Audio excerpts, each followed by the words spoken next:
Before we get into everything that is happening in Australia right now, I need you to understand something.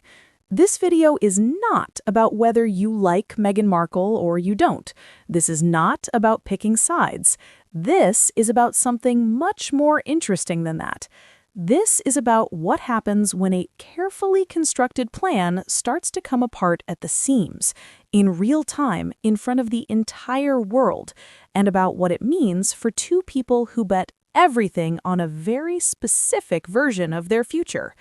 Because what is happening on the ground in Australia this week is not what Harry and Meghan planned, and the gap between what they expected and what they are actually getting tells you more about where brand Sussex really stands in 2026 than any press release, any Netflix deal, any jam jar, or any staged photo ever could.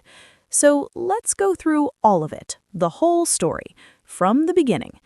To understand this week, you have to understand the 6 years that led to it, because Harry and Meghan's Australia trip did not come out of nowhere. It came out of a very specific place, a place of pressure, of dwindling options, of a brand that has been burning through goodwill faster than it can generate new income.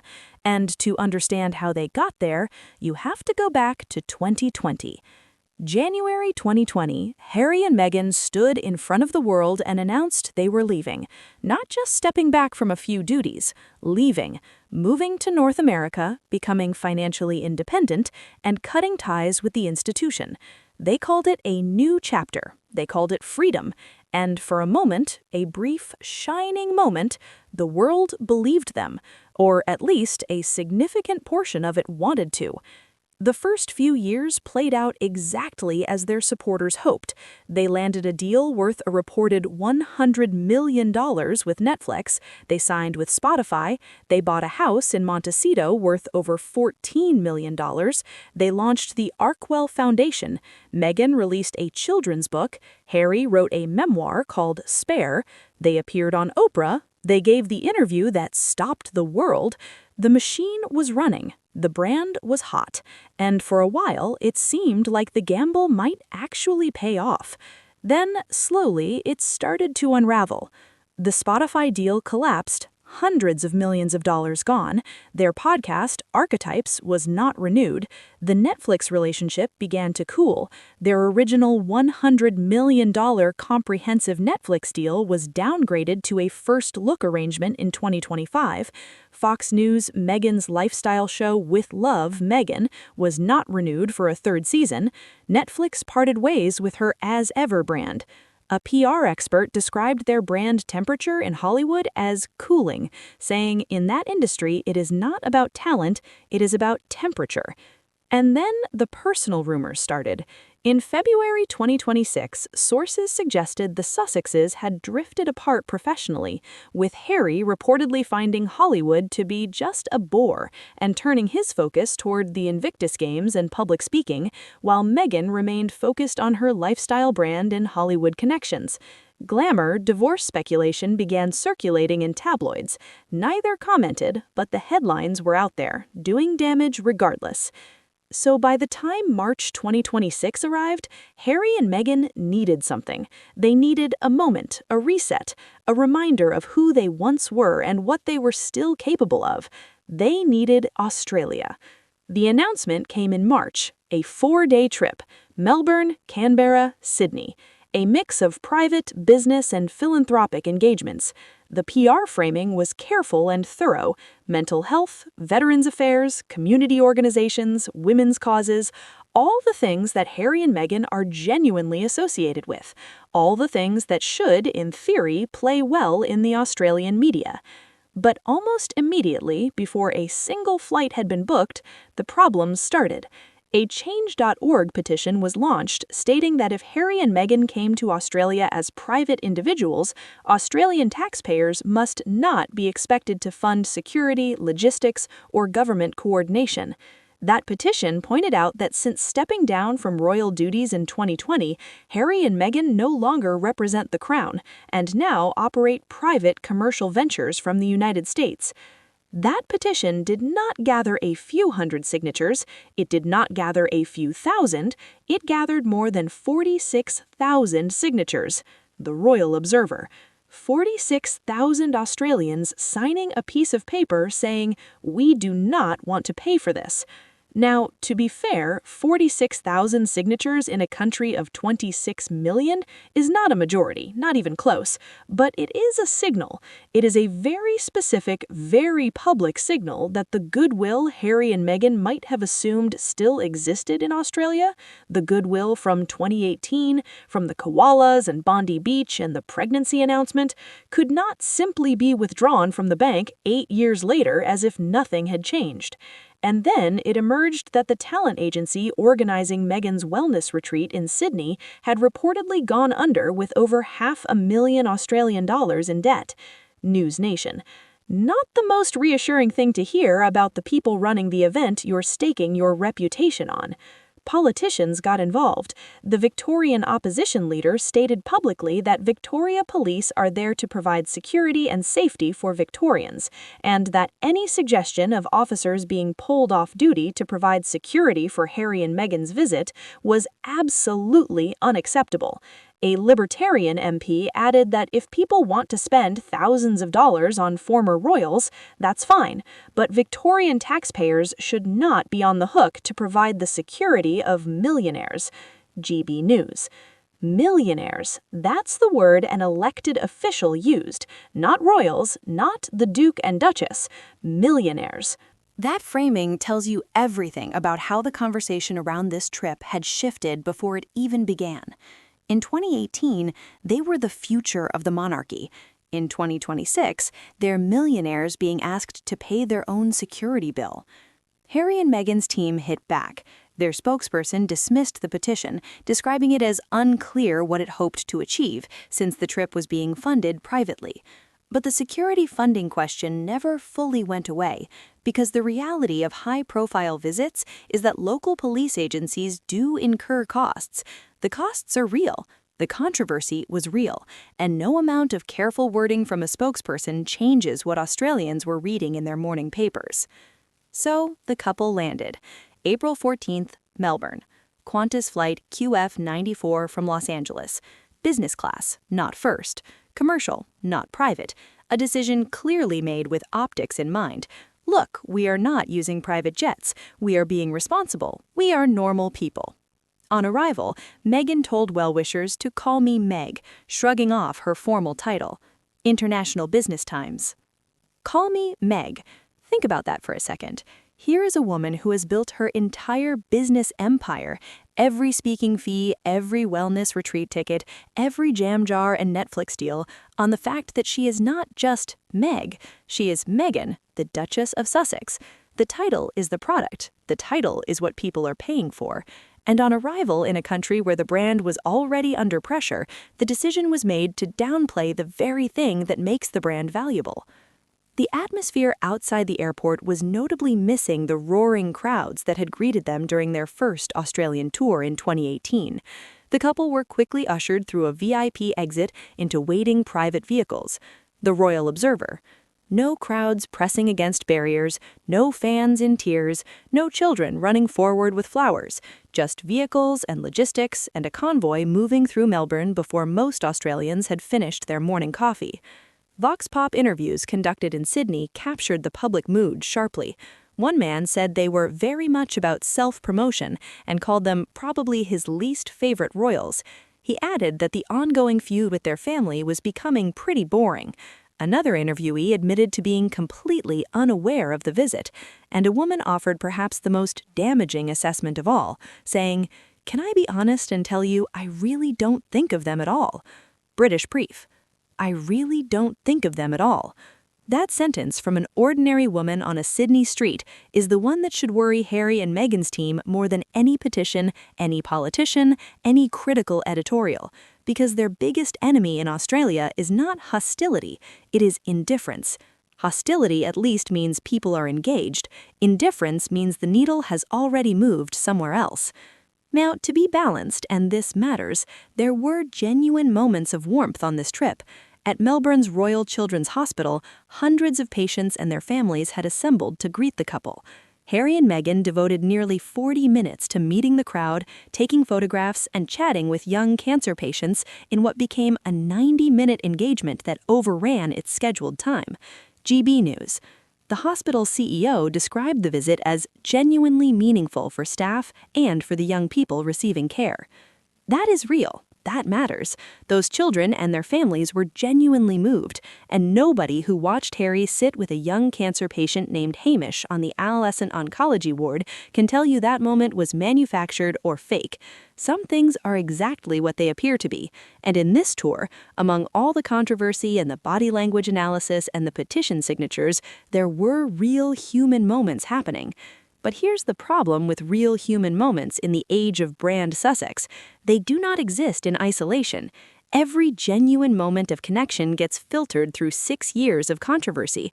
Every warm hospital visit gets reported alongside the $2,000 wellness retreat ticket prices. Every photograph of Meghan hugging a child gets published next to a headline about the 46,000 people who signed a petition against the trip. And speaking of the money, let's talk about it plainly, because nobody else is being fully honest about it. Meghan was scheduled to headline a 3-day women's wellness retreat with tickets priced from $2,699 Australian dollars to general admission, with VIP packages going even higher. Harry's keynote speech on mental health in the workplace had tickets starting around 1,500 Australian dollars. International Business Times. Let me put that in perspective. The average Australian weekly wage is around $1,400, so attending Harry's speech costs roughly the same as a week's work for a typical Australian, and attending Meghan's retreat at the standard ticket price costs double that, nearly 2 weeks' wages. To spend a weekend with a woman who left the royal family because she found it too constraining and who now charges you the equivalent of your mortgage payment for the privilege of being in the same room. And yet, and this is where it gets genuinely complicated, every single one of those retreat tickets sold out. The event, by all accounts, was oversubscribed, which means 300 women in Sydney were willing and able and eager to pay that price, which means there is a market, which means the brand, whatever its problems in the media and among the political class and on change.org, has not entirely collapsed. This is the paradox at the heart of the Harry and Meghan story in 2026. The mainstream coverage is almost uniformly critical, the political reaction is hostile, the street interviews are indifferent or dismissive, and yet the retreat sold out, and yet the crowds at the hospital were genuinely moved, and yet the photos of Meghan visiting a women's domestic violence shelter went around the world, and yet Harry's presence at the Australian War Memorial, visiting Indigenous veterans, generated coverage that was warm and respectful. So which is it? Is brand Sussex dead, or is it just different? A PR expert put it this way: since leaving royal life, the Sussexes have faced a string of challenges, including the collapse of their Spotify deal, the scaling back of their Netflix partnership, underperforming projects, and growing criticism. The question is whether enough temperature remains for the brand to sustain itself at a commercial level. Fox News. The honest answer, the one nobody on either side of the debate wants to give, is that the brand is neither dead nor thriving. It's somewhere in a difficult middle. It draws crowds, but not the crowds of 2018. It generates income, but not the income of 2021. It attracts media coverage, but not the breathless, uniformly positive coverage that greeted them when they first arrived in California, with their dreams and their Spotify deal and their $100 million Netflix contract and their entire future apparently ahead of them. Something has shifted. The question is whether the shift is temporary or permanent. And that brings us to the deeper story underneath all of this, the one that's actually about Harry, not just about brand management and PR strategy and ticket prices, because Harry is a man in a genuinely difficult position, and he has been for some time. He left his family, not just in the metaphorical sense that all adults leave their families. He left the institution, he left his country, he left his father, his brother, the life he was born into and trained for. He left all of that for a woman he loved and a version of freedom that he believed was possible. And for a while, the deals seemed to hold. The money was good, the profile was high, the cause work, the Invictus Games, the mental health advocacy was real and meaningful. He'd built something. But divorce rumors have swirled recent weeks, fueled by tabloid reports of disagreements over career priorities and a possible return to the United Kingdom. International Business Times. And while neither Harry nor Meghan has commented on any of this, the fact that these rumors exist at all and that they persist is itself a story. Because in 2018, when Harry and Meghan were newlyweds descending the Sydney Opera House steps, nobody was writing those stories. Nobody was asking those questions. An insider described Harry as having found the initial shine of Hollywood to be just a bore and suggested he has turned his focus towards the Invictus Games and public speaking. Meanwhile, Meghan reportedly remains enamored by Hollywood and had no problem mingling with A-listers. Glam. If that reporting is accurate, and it aligns with patterns that are visible in their public behavior over the past 2 years, then this Australia trip is not just a commercial exercise. It's a negotiation between two people with increasingly different ideas about what their life should look like. Meghan's Australia is the women's retreat, the wellness brand, the as-ever trademark filings, the Instagram moments, the lifestyle positioning, the celebrity adjacency, the building of something that operates in the same lane as Gwyneth Paltrow's brand, or Martha Stewart before her, or any number of aspirational lifestyle figures who have built empires out of telling people how to live beautifully. Harry's Australia is the hospital visit, the war memorial, the Invictus sailing event on Sydney Harbour, the sitting with veterans, the Indigenous community walk, the mental health summit. Harry's Australia looks like service. It looks like duty. It looks, and I do not think this is coincidental, like what a working royal actually does. Reports suggest that following the Australia tour, Harry plans to visit the UK with his family and that he has ambitions of involving his estranged father, King Charles III, in the 2027 Invictus Games. WMADAM. He wants to go home. That is what that sentence means. Not permanently, maybe, but he wants a connection. He wants his children to know their grandfather. He wants the war that has defined the last 6 years of his life to have some kind of ending, even if reconciliation is too strong a word. And that desire, that longing that Harry can't quite hide, that Meghan can't quite accommodate, is the crack running underneath every moment of this Australia tour. It's why the trip feels simultaneously earnest and calculated. It's why the warmth at the hospital feels genuine and the optics at the retreat feel manufactured, because these two people are not on the same journey anymore. Or if they are, they're taking very different roads to the same uncertain destination. Back to what's actually happening on the ground, because the tour is still unfolding. And the picture is not complete. Royal sources describe the trip as a stress test for the monarchy, and a royal expert warned that success in Australia will be a dummy run and testing ground for a potential joint tour of the UK. The news. The palace is watching. A palace source confirmed they have eyes peeled and are closely monitoring every reaction the couple receives. The news. Not because they want to, because they cannot afford not to. Because if Harry and Meghan demonstrate that you can generate royal-level attention, royal-level crowds, royal-level goodwill in the king's own realm without any sanction or support from the institution itself, then the institution's leverage over its own brand gets significantly weaker. But here is what the palace might be quietly relieved about. The crowds are not what they were. The reception is muted. The political environment is hostile. The media framing is unflattering. And the phrase that multiple journalists, commentators, and ordinary Australians have reached for, independently, to describe this trip, faux royal tour, is not going away. Faux, fake, imitation. That is the word Australia has put on this visit, and that one word, more than any petition or any politician or any street interview, captures the fundamental problem that Harry and Meghan cannot solve, no matter how carefully they manage their image. You cannot be royal and not royal at the same time. You cannot charge $3,000 for a weekend with a duchess and also insist that you are just a private citizen. You cannot use the full weight of inherited titles and royal history to fill a room and then tell that room you are independent entrepreneurs who have left all of that behind. The contradiction is structural. It is baked into the business model, and no amount of good PR can make it disappear, because the people paying attention, the Australian politicians, the journalists, the ordinary people on Sydney streets, can all see it. One man on the street summed up the frustration cleanly, saying that Harry and Meghan need to finish this ongoing feud with their family, which is becoming pretty boring. British Brief. Pretty boring. Not outrageous, not enraging. Boring.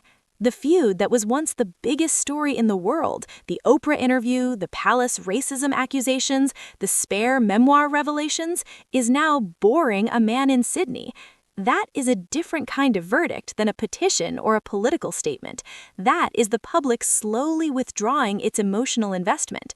So, where does this end? What does this week actually mean for Harry and Meghan? If we are honest, and this channel is always honest, the answer is that it means different things depending on what you measure. By the metric of commercial activity, the tour has probably achieved something.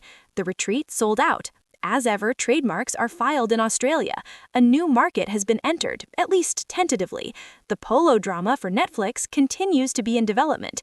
Harry got paid to speak. Meghan got paid to inspire. The machine kept running.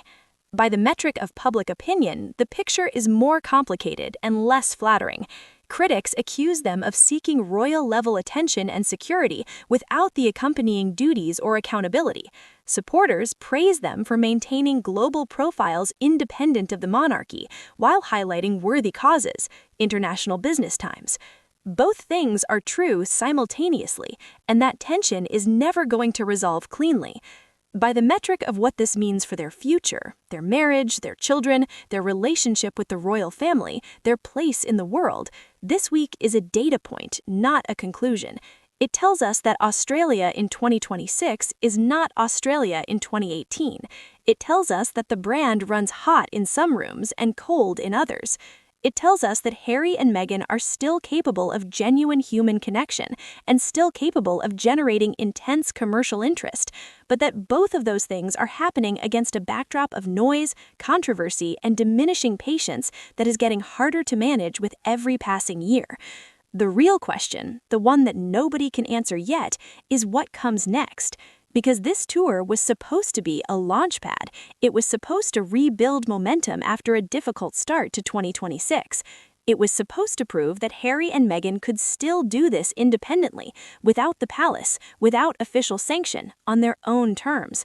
And the honest verdict from Australia so far is sort of, kind of. In some rooms, yes. In the country at large, less so. That is not the clear, unambiguous triumph they needed, but it is also not the disaster their critics were hoping for. It is something messier and more human than either of those neat outcomes. It is two people who made enormous choices, living with the consequences of those choices, in front of an audience that is slowly, quietly, losing interest in both rooting for them and rooting against them. And maybe that, the slow drift into ordinary, complicated, unsatisfying life, is the most honest ending to the Harry and Meghan story that any of us could have predicted. We are still watching, but even we are watching a little bit less closely than we used to. That's where they are. That's where this week leaves them. And what happens next, whether Harry makes it to the UK this summer, whether the polo drama lands, whether As Ever finds its audience, whether the marriage holds, whether the reconciliation with the palace ever becomes real, all of that is still unwritten. But Australia has told us something, not everything, but something. And it was not quite the story Harry and Meghan came here to tell. If you want me to keep following this story day by day, the rest of the Australia tour, the Sydney retreat, the reaction from the palace, and what comes next, subscribe and drop a comment below, because this one is not over yet. Not even close. See you in the next video.